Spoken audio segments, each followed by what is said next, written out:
ایک اپنی شدھ ہے اتحاد سو برہم جگناسا کہ آؤ اب سمجھیں کہ برہم کیا ہے۔ برہم بھگوان یعنی اللہ کی وہ شخصیت ہے جو ظاہر ہوتی ہے، ورنہ وہ نظر آنے والی شخصیت نہیں ہے۔ یہ دنیا کا سب سے قیمتی موضوع ہے، کیونکہ یہ دنیا کی سب سے پہلی مخلوق کے متعلق بات ہونے لگی۔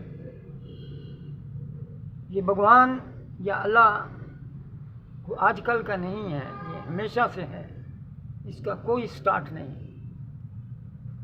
اور یہ ہمیں بھی ہمیشہ ہی بناتا رہتا ہے۔ ہم بھی ہمیشہ سے ہیں، لیکن اپنا آغاز اس لیے مان لیتے ہیں کہ چلو بھگوان اکیلا تسلیم کیا جائے۔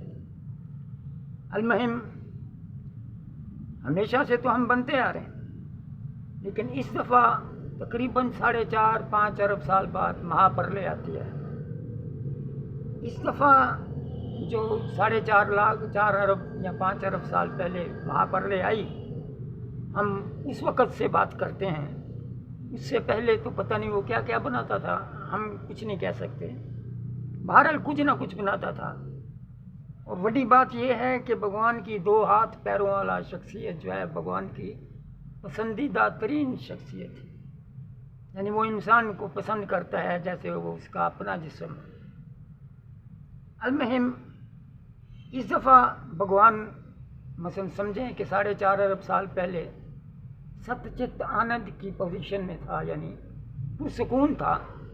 ہم دنیا دار ایسے سمجھ سکتے ہیں جیسے کوئی بھنگ پی کے پرسکون لیٹا ہوا، بھگوان بھنگ تو نہیں پیتا، لیکن ایک فار ایگزامپل کہ آدمی تھوڑا سا مسکن ہو، تھوڑا سا نیند میں ہو، تھوڑا سا جاگا ہوا ہو، اسی کو ست چت آنند بولتے ہیں۔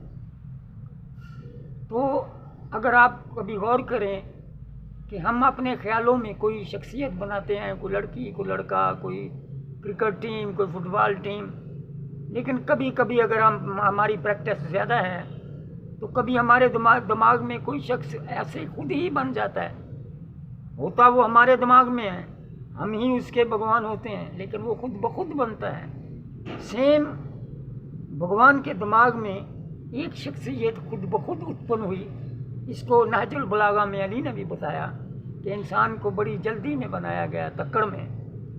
تو وہ جو خود بخود شخصیت بھگوان کے دماغ میں بنائی تو بھگوان نے، لیکن وہ اس سے بے نیاز تھا، جیسے وہ خود بخود بن گئی۔ ایون کہ بھگوان نے بھی پوچھا بھائی تم کون ہو؟ اس نے بولا بھائی میں تمہارا بندہ ہوں، تم نے میرے کو بنایا، میں تمہارا ہوں، وغیرہ وغیرہ۔ المہم اس کو ہم ہندو بولتے ہیں سدا شیو۔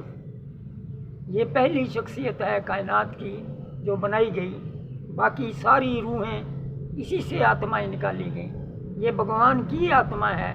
جیسے ہم کوئی آدمی اپنے خیال میں بنائیں تو وہ ہماری آتما ہی ہوگی، ہمارا ہی خیال ہوگا۔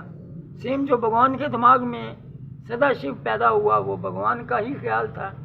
اسی کو پرم تت بھی بولتے ہیں، یعنی بھگوان کی پہچان کا بڑا نشان، اسی کو سدا شیو بھی بولتے ہیں۔ اچھا، ہم ہندوؤں کے لیے تو سدا شیو کائنات کی سب سے پہلی تخلیق ہوگی۔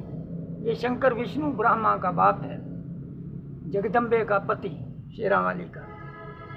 دوسری طرف آئیے مسلمانوں کی طرف، تو ساری مسجدوں میں یہ اکثر آپ نے اعلان سنا ہوگا کہ اللہ اگر نبی کو نہیں بناتا تو یہ دنیا نہیں بناتا۔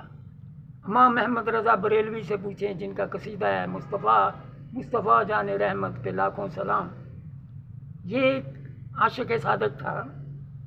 آپ یہ مولانا احمد رضا بریلوی بھی بتائیں گے کہ رسول اللہ صلی اللہ علیہ وسلم کے لیے کائنات بنائی گئی، وہ دنیا کے سب سے پہلے آدمی ہیں۔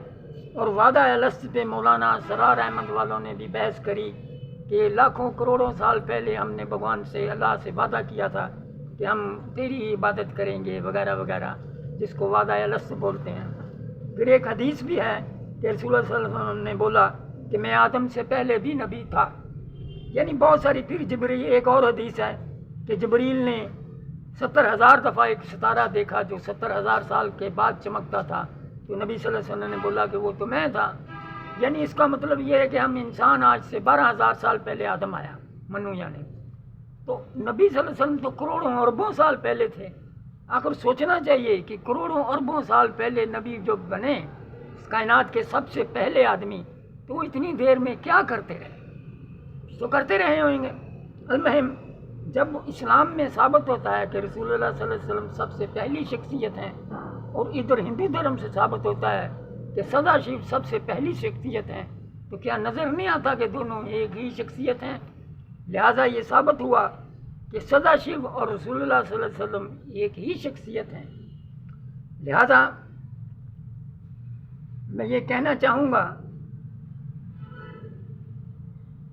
کہ یہ دنیا کا سب سے قیمتی موضوع ہے، اس کو پھینکنے کا نہیں ہے.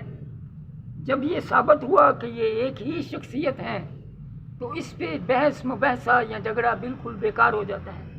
یہاں میں مودی صاحب سے بھی یہی کہوں گا کہ اگر ان میں ذرا سی بھی عقل ہے، ذرا سی ہے تو بہت عقل مند، ذرا سی بھی انسانیت ہے، تو وہ توہین رسالت کا ایکٹ منظور کروائیں، بلکہ توہین رسالت اور شیو دونوں کا، تاکہ نہ کوئی شیو کی توہین کرے نہ رسول اللہ صلی اللہ علیہ وسلم کی توہین کرے.